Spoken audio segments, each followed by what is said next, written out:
नमस्कार, good day. ट्रैवलेशन etcetera में आपका स्वागत है। मैं हूं आपका होस्ट और दोस्त अतुल आर्य। आज हम आपके लिए एक नदी की कहानी ढूंढने निकले हैं और हमेशा की तरह कोशिश करेंगे कि ये भी तथ्यों से भरपूर हो, इसमें फैक्ट्स हों, कुछ काम की बातें हों। लेकिन मैं ये भी कहूँगा साथ में कि ट्रैवल एक ऐसी चीज़ है जिसके बारे में आप जो सोचते हैं ज़रूरी नहीं कि हमेशा वैसा हो। तो दिन के दौरान कुछ भी चेंजेस हो सकते हैं, ये संभावना मैं अब मैं लेकर चलता हूँ। मुझे पिछले कुछ एपिसोड्स ने ये सिखाया है कि आपका बेशक कुछ तय एजेंडा हो दिन के लिए, लेकिन पता नहीं आगे दिन में क्या होता है। तो हम आज भी वही लेके चल रहे हैं। तो मेरी आपसे गुजारिश रहेगी कि आप इस एपिसोड को पूरा देखिएगा आखिर तक। पता नहीं क्या हो जाए दिन के दौरान। बहरहाल आज हम आपके लिए जिस नदी की कहानी लेकर आने वाले हैं उसका नाम है सोंग रिवर।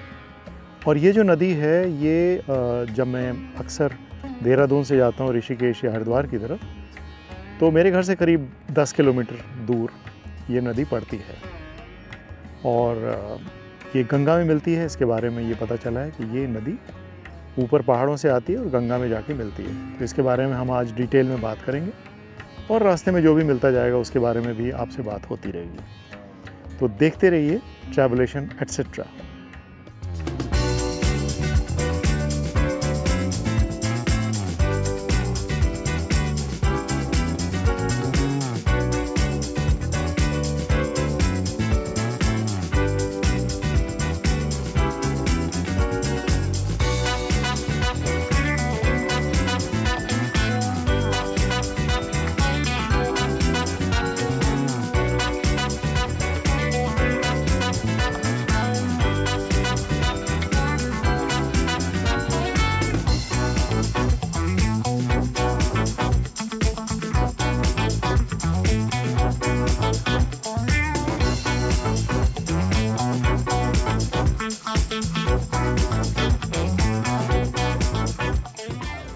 दिन 5 अक्टूबर 2024।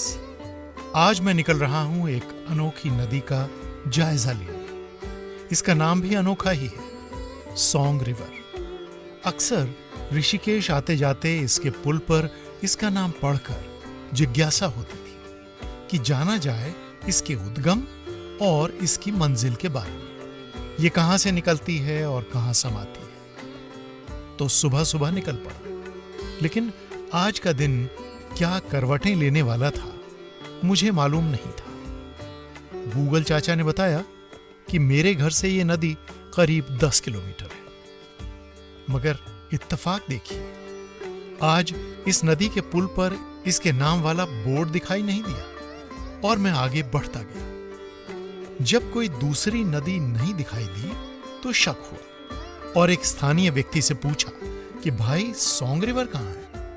उन्होंने बताया कि इस नदी को तो आप 7-8 किलोमीटर पीछे छोड़ आए। माथा पीट लिया। शुरुआत ही अच्छी नहीं हुई और पीछे लौटने की इच्छा भी नहीं थी। तो आगे मौजूद किसी जगह के बारे में पूछा। पता चला कि थोड़ा आगे चलने पर भोगपुर नाम का छोटा सा कस्बा आता है। वहां से बाएं यानी लेफ्ट हैंड पर मुड़ना होगा और वहां से करीब 16 किलोमीटर की दूरी पर है इठाराना का शिव मंदिर। तो हम अब गुजर रहे हैं थानों के जंगल से। यहां सड़क बड़ी ही शानदार है, दोनों ओर ऊंचे ऊंचे पेड़ और जलेबी जैसे मोड़। थोड़ा चलने के बाद भोगपुर वाला मोड़ भी आ जाता है, जिसे मैं भोपुर समझ बैठा था। भोगपुर से बाईं तरफ मुड़ने पर एक पतली सड़क शुरू होती है और साथ ही हल्की चढ़ाई भी। मंजर बदलने लगता है। सड़क खास अच्छी नहीं है, इसलिए रफ्तार धीमी रहती है। ये आप देख रहे होंगे साइड में, मेरी खिड़की में से नजर आ रहा होगा। बहुत ही घना जंगल है और रात में 2 व्हीलर्स पे लोग अवॉइड करते हैं यहाँ, क्योंकि यहाँ हाथियों के साथ साथ जिसको बुलदार बोलते हैं, लेपर्ड, तेंदुआ जिसको बोलते हैं, वो भी यहाँ पे घूमता है। और सुना है कि उनकी संख्या काफ़ी बढ़ गई है अभी। और पीछे ये भी सुना गया था कि जो आसा रोड़ी साइड का जो जंगल है, जहाँ से ये वैली शुरू होती है, वहां पे कुछ टाइगर बाघ छोड़े गए, तो उनकी वजह से जो तेंदुआ था जिसका ये प्राइम लैंड थी, उसका हैबिटेट था, वहां से वो डर के और इस तरफ शहर की तरफ आया। शहर उसने कई बार शहर में भी नजर आया, शहर उसने क्रॉस किया और फिर वो इन जंगलों में आ गया। तो इसलिए रात में यहाँ पे 2 व्हीलर वाले तो नहीं आते हैं, क्योंकि कई बार उन पे हमले हो चुके हैं। बहरहाल दिन में तो ये जंगल बहुत सुंदर है, आराम आराम से चलिए और कुदरत का मजा लीजिए। छोटे छोटे गांव हैं बीच में जंगलों में, हर एक मोड़, चाहे वो लेफ्ट हो चाहे राइट हो, जैसे इनवाइट करता है आपको कि आ जाओ मुझे भी देखो, मैं बाहर से तो नजर नहीं आता, अंदर आ जाओ मुझे देखो। वैसे जंगल भी तो रुकने का न्योता देता लगता है, तो रुकते हुए चलते हैं। तीर्थ के बारे में ये कहा जाता है कि तीर्थ आपको बुलाता है, और अगर तीर्थ आपको नहीं बुला रहा हो तो आप 50 कोशिश करने के बावजूद तीर्थ तक नहीं पहुंच सकते। और आज भी कुछ ऐसा ही हुआ है। मैं निकला कहीं और के लिए था और रास्ते में पूछते पूछते पहुंच में कहीं और गया। मैं सौंग नदी देखने के लिए निकला था, लेकिन रास्ते में पता चला कि सौंग नदी तो पीछे रह गई और मैं थोड़ा आगे निकल आया। तो मैंने पूछा लोगों से कि और कौन सी जगह हो सकती है जहाँ मैं देख सकता हूँ। तो उन्होंने कहा यहाँ से 20 किलोमीटर आगे एक भोगपुर जगह है, वहाँ से आपको लेफ्ट टर्न लेना है और वहाँ से ऊपर एक मंदिर है शिव जी का। तो मैंने सोचा कि नवरात्र का समय चल रहा है और अचानक से देव खुद बुला रहे हैं, मैं तो वहाँ जाने के लिए निकला ही नहीं था। तो मैंने कहा इस मौके का फ़ायदा क्यों ना उठाया जाए, देवता के दर्शन भी हो जाएंगे, एक नई जगह भी देख लेंगे और आप तक भी पहुँचा देंगे, ताकि आप भी यहाँ आएँ, क्योंकि बहुत ही शांत जगह है। कोई ट्रैफिक का नामो निशान नहीं है, चारों तरफ जंगल है, आप देख ही रहे होंगे, चारों तरफ जंगल है सिवाय पक्षियों की आवाज़ों के, और यहाँ कुछ नहीं। तो ऐसी खूबसूरत जगह कौन नहीं आना चाहेगा।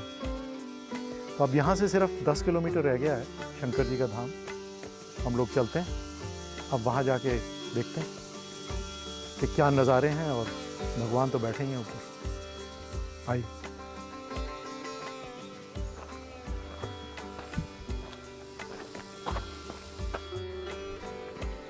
ये जो घाटी आप देख रहे हैं, ये कुछ ऐसी लगती है जब आप गंगोत्री जाते हैं तो हर्सिल करके एक जगह आती है जहाँ का विल्सन एप्पल बहुत मशहूर है, और ये कुछ वैसी ही लग रही है। अब हम मंदिर से बस समझिए कि करीब 4-5 किलोमीटर दूर रह गए और हमें सामने मंदिर नज़र आ रहा है। मैं आपको दिखाता हूँ। रास्ता बहुत ही कमाल का है। अभी आपको शायद बैकग्राउंड में झरनों की आवाज़ सुनाई दे रही होगी। ये पहाड़ों में से ऊपर से आते हैं और पता नहीं कहाँ से पानी आ रहा है। ख़ास तौर से जब तक ये बरसात का मौसम रहेगा, पानी ऊपर जमा है, पेड़ों से भी आ रहा है, तो ये पानी आता रहेगा।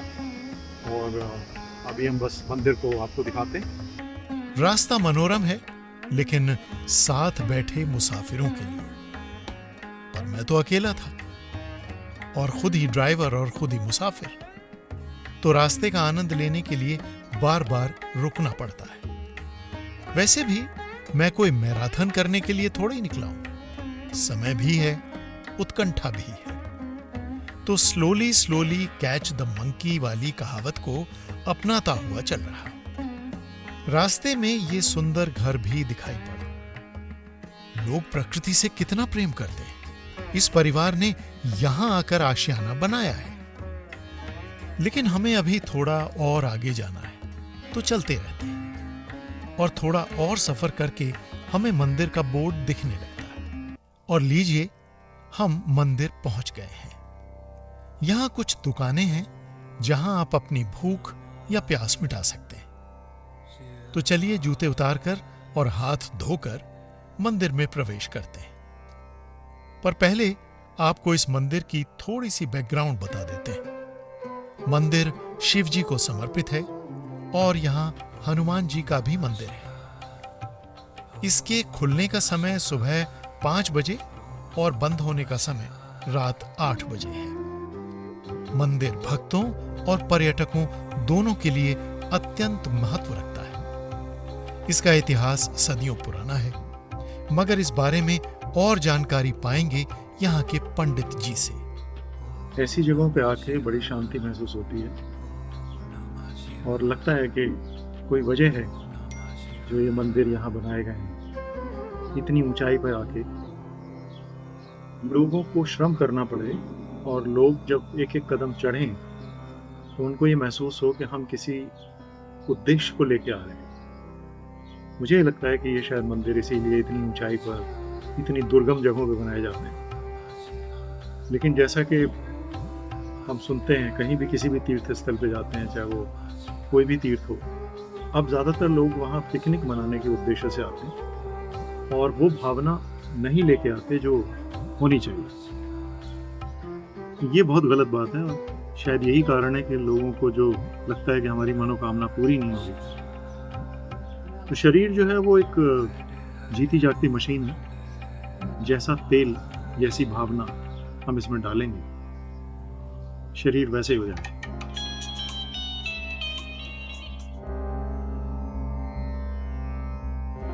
तो मैं अभी जैसे फ़ोन आया था तो मैं फ़ोन सुन रहा था और शायद तीर्थ की मेहरबानी मुझे एक वॉइस ओवर करने के लिए आ गया।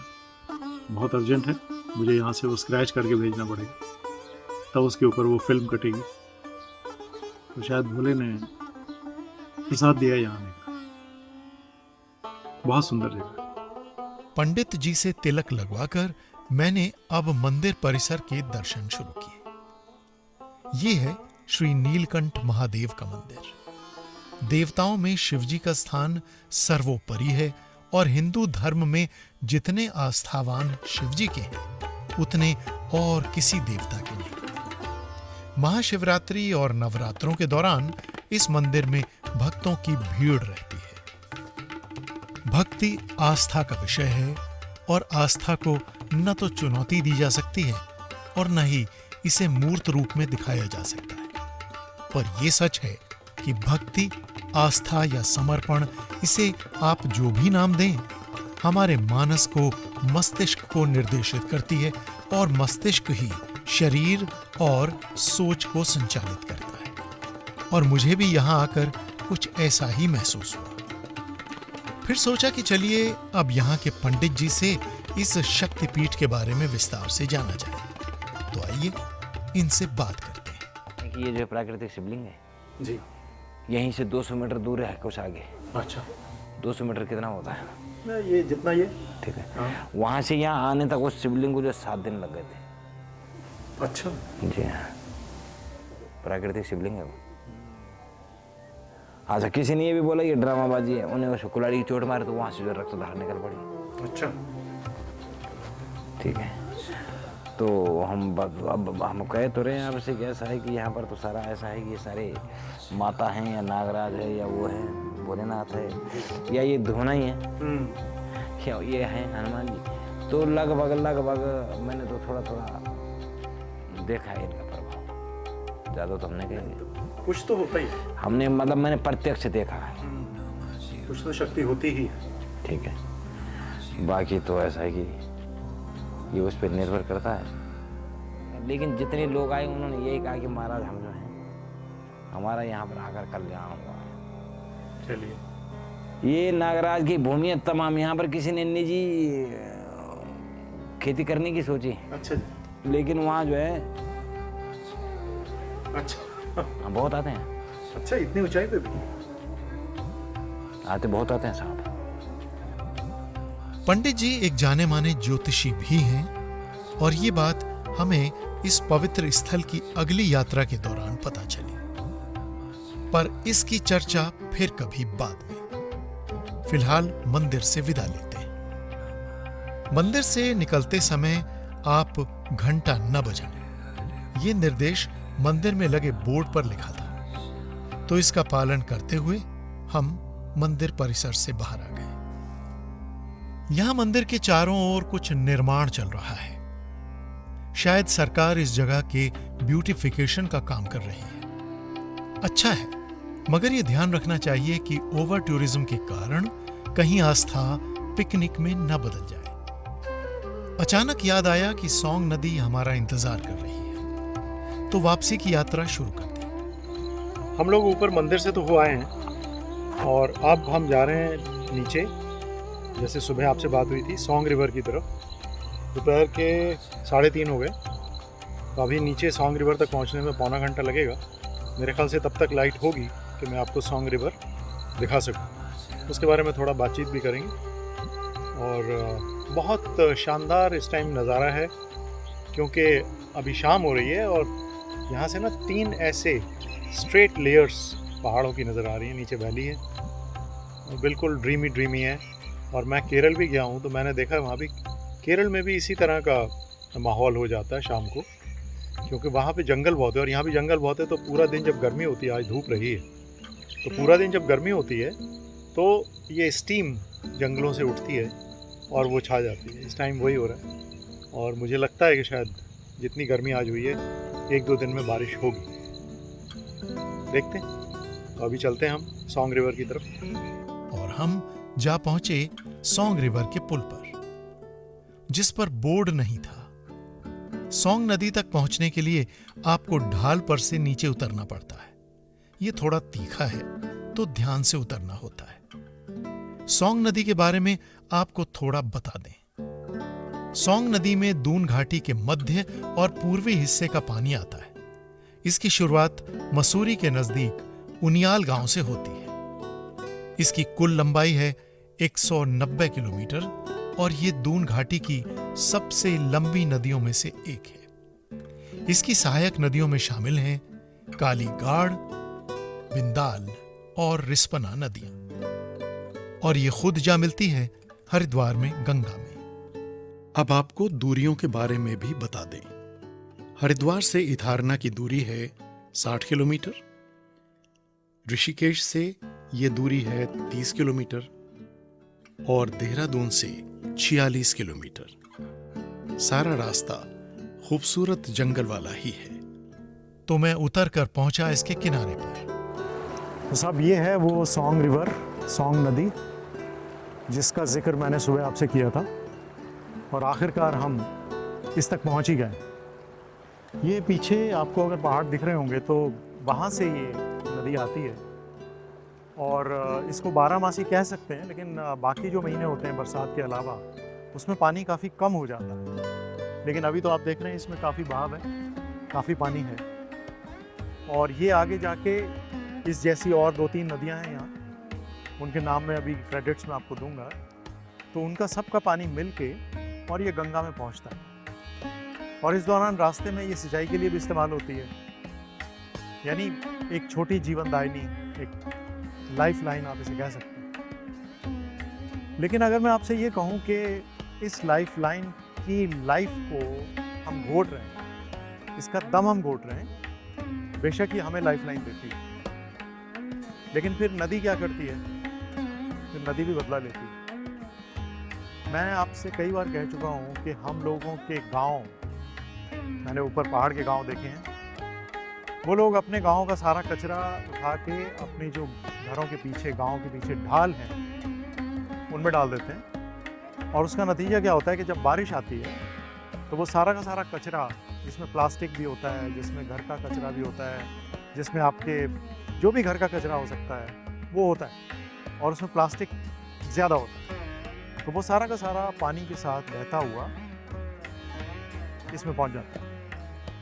और ये जो नदी है ये जाती है गंगा में, गंगा में मिलती है ये। तो जाहिर सी बात है कि वो कचरा या तो अपनी फुल शक्ल में, बोतलों की शक्ल में, या प्लास्टिक की पन्नियों की शक्ल में तो पहुंच जाता है गंगा में। और उस गंगा में आप बड़े प्यार से, श्रद्धा से नहाते हैं, कुल्ली करते हैं, आचमन करते हैं, घर लेके जाते हैं। खराब हम ही कर रहे हैं इनको, और इनको सुधारने भी कोई नहीं आएगा। सिर्फ इतना है कि आप अपना कूड़ा जमा करिए। ये गवर्नमेंट की तरफ से भी कुछ जगहों पे प्रॉब्लम होती है कि उनकी तरफ से कचरा इकट्ठा करने का कोई सिस्टम ऊपर गाँव में नहीं, लेकिन पहले भी तो चलता ही होगा ना। तो करिए कुछ ऐसा, प्लास्टिक जो है उसको इकट्ठा करिए, अपने गांव के ग्रुप्स बनाइए और वो एक जगह प्लास्टिक को इकट्ठा करें। और फिर ये तो बिकती भी है आजकल, इसकी तो फाइनेंशियल वैल्यू भी हो गई है, क्योंकि ये जो अल्टीमेटली प्लास्टिक इसमें आएगी, इसके टुकड़े होंगे, मैं एक आर्टिकल पढ़ रहा था, उसके अंदर लिखा हुआ था कि ये जो प्लास्टिक है, जो पतली वाली प्लास्टिक है जिसको हम लोग यूज़ करते हैं और फेंक देते हैं, इसके इस पानी में इतने छोटे छोटे टुकड़े हो जाते हैं जिनको माइक्रो प्लास्टिक कहते हैं, और फिर वो मछलियाँ खा लेती हैं। उनको लगता है कि ये किसी जानवर के लार्वा हैं और वो खा लेती हैं, और उन मछलियों को फिर हम खाते हैं, और इस तरीके से पूरा साइकिल बनता है। और वो प्लास्टिक जो हमने फेंकी थी उधर हमारे अंदर आ जाती है, और हमारे अंदर से प्लास्टिक कहाँ कहाँ जाती होगी आप अंदाज़ा लगा सकते हैं। तो ये हमारे हाथ में है काफ़ी हद तक कि हम इसको रोकें, नदियों को माँ ही रहने दें। माँ के साथ में माँ का अपमान करता कोई, तो माँ का अपमान ना करें, नदियों को नदियाँ रहने दें। और अगर नदी रहेंगी, जैसे विदेशों में भी हैं बहुत सारी नदियाँ हैं, इतिहास है। लंदन की नदी थेम्स कभी बहुत ख़राब होती थी, लेकिन अब उन्होंने उसको इतना सुधार लिया है, हम भी कर सकते हैं। बात थोड़ी सी सोचने की। मैं आपको और यहाँ के दृश्य दिखाता हूँ अभी, किस तरीके से यहाँ ऊपर से मैं इतना उतर के आया हूँ नीचे, और यहाँ भी मुझे ये सब दिख रहा है, मुझे बड़ा अफसोस हो। दिखाता हूँ। पर यहाँ पहुंचते ही मन खराब हो गया। इतना कचरा और गंदगी। क्या हम मां कहलाने वाली अपनी नदियों की इतनी ही सेवा करते हैं? देख रहे हैं आप,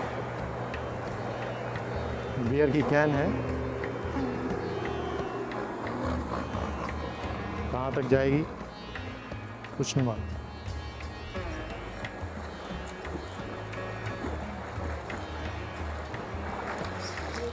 इसको भाई बाहर ही फेंक देते, बाहर ही फेंक देते इसको। नहीं रह गया। इतना कचरा ये लोग फैलाते हैं नदी के अंदर यार, बस यही है इनका, तो बस पीना है, खाना है, बस। शर्म नहीं आती इनको। तो ये नदी आगे गंगा में नहीं मिलती क्या? मिलती है ना, हरिद्वार जाके मिलती है, और यही पानी वहाँ पीते हैं लोग। हाँ, यहाँ से भी पीते हैं लोग तो। हम ये कैसे भूल जाते हैं कि इन्हीं नदियों के पानी का इस्तेमाल हम अपने जीवन से जुड़े हर काम के लिए करते हैं। बहता पानी साफ दिखता है, पर हमारा डाला कचरा इसे प्रदूषित तो करता ही है। लेकिन इसी सौंग नदी के किनारे से ही मैं एक संदेश आप सबके साथ बांटना चाहता हूं। तो ये है हमारी सौंग नदी, जिसका गीत कल कल लगातार जारी है, और ये हम सब की जिम्मेदारी बनती है कि इसका ये गीत जारी रहे, ये सूखे नहीं, ये पॉल्यूट ना हो, इसके अंदर गंदगी ना आए। जैसा कि मैंने आपको दिखाया, कुछ लोगों की हरकतों से ये ख़राब हो रही है। तो जब यही पानी हम लोगों को एक दिन पीने को मिलेगा, तो गंदा पानी होगा, उसको साफ़ करने के लिए ज़्यादा केमिकल्स हमें डालने पड़ेंगे। केमिकल डालेंगे तो अल्टीमेटली हम ही पिएंगे उसको, कोई और नहीं पीने वाला। और उसके जो नेचुरल जो सॉल्ट्स होते हैं, लवण होते हैं, मिनरल्स होते हैं, वो भी ख़त्म हो जाते हैं। तो इसलिए बेहतर होगा कि हम अपना हाथ थोड़ा सा रोकें और पॉल्यूशन ना करें, क्योंकि वो हमारे हाथ में है। हम कूड़ा नहीं डालेंगे, चाहे वो मोहल्ले हों चाहे घर हों, तो कूड़ा आसमान से नहीं बरसेगा। कूड़ा हम ही फैलाते हैं, और फिर हमें ही समेटने में उसको लाखों करोड़ों रुपए खर्च करने पड़ते हैं। उसका प्रॉपर ट्रीटमेंट कीजिए, आप कर सकते हैं। हम करते आए हैं, हमारा पुरानी परंपरा थी। प्लास्टिक बैग्स नहीं लेके जाते थे, हम कपड़े के थैले लेके जाते थे। मुझे याद है कि बड़े मार्केट्स में कपड़े के थैले मिलते थे जो शोल्डर बैग होते थे, उनमें सामान लाते अगर घर से नहीं लेके जाते। तो बदलिए, फिर पुराने उस पर आइए। कुछ पुरानी चीज़ें अच्छी भी हैं, ऐसी बात नहीं। तो आज के लिए अभी इतना ही। आज आपके लिए सौंग रिवर हमने पेश की, और एक मंदिर जो बाय बोनस हमें मिला वो मैंने आपको दिखाया। बहुत ही खूबसूरत जगह थी। निकले कहीं और के लिए थे, कहीं और भी पहुँचे, लेकिन सौंग नदी भी देखी। तो अपना ध्यान रखिए, अपने आसपास की नेचर का ध्यान रखिए, अपने आसपास के जीवों का ध्यान रखिए। हम सबको साथ साथ जीना है, खुशी से जीना है। आज के लिए इतना ही। फिर मुलाकात होती है एक नई नदी के साथ, एक नई कुदरती जगह के साथ। तब तक के लिए विदा, नमस्कार, जय हिंद।